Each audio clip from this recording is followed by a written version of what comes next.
The Guildford Design Award for the Community Public Building goes to Millmead, the Guildford Baptist Church, here in the centre of Guildford.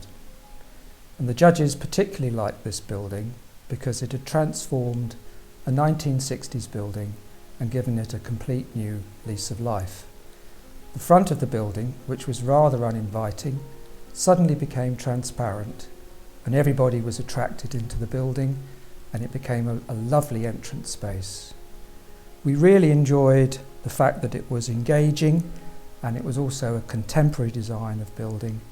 And I'm here today with the senior pastor, Ian Stackhouse, and the architect, Neil Armitage, from the Architects Reformat, and I'm very pleased to be asking them a few key questions.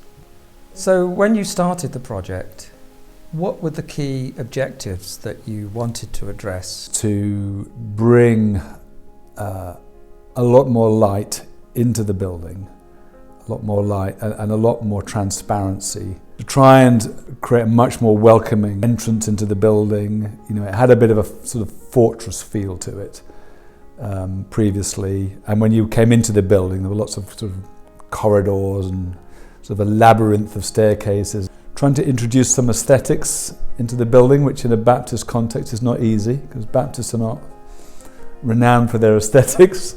We wanted to do that. We wanted to make it much more functional. It wasn't a very efficient building in terms of energy and heat. We wanted to bring in a really good frontage cafe.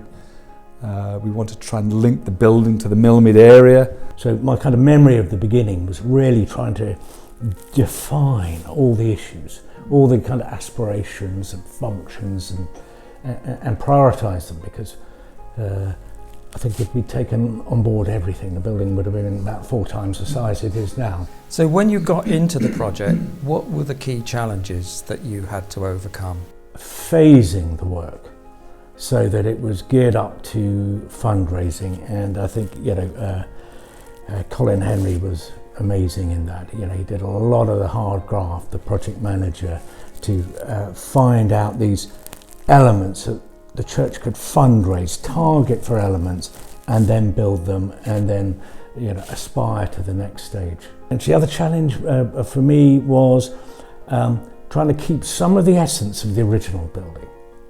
That keep the best things, work with a really kind of difficult concrete frame, and then bring it to life with all the new uses and spaces inside.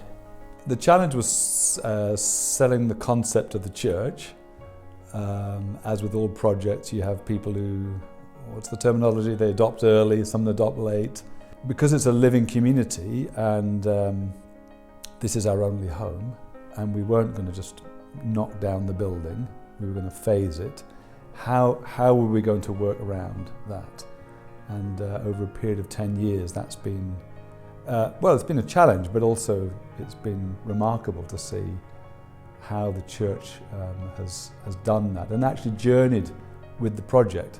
And we didn't have any external funding, so all of this has been generated from within the community. Now that the church is finished, and as Ian mentioned, there are no barriers.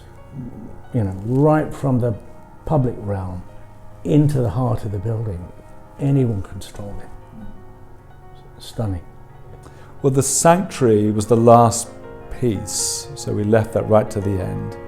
And at that point, we knew we would have to actually leave the building, and not just the sanctuary, the whole of the ground floor, the cafe, the front. So we, and then again, this was a really wonderful part of the story. At the same time as that was coming up, we had some really good relations with Christ College School, and so they offered us their hall, which is about a similar capacity. And now that you've finished the building, which aspects give you the most delight? Well, the sanctuary, obviously. The chapel I personally love, and I'm sitting next to the architect and designer. I mean, I just think they're just both beautiful, beautiful spaces. So that's your aesthetics, but also functional. really, they work as spaces. Stephen and Neil got us to think about stairwells and even corridors as not as just thoroughfares, you get from A to B, but they are actually places of meeting.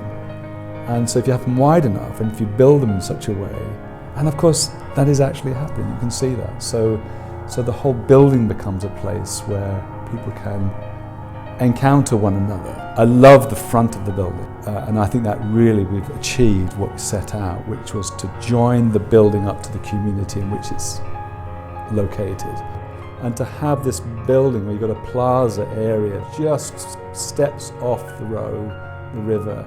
There's no boundary, so it's a very sort of liminal space where people can come and go. We're noticing people are wandering in the cafe, sitting outside on the benches. So I think that's really special.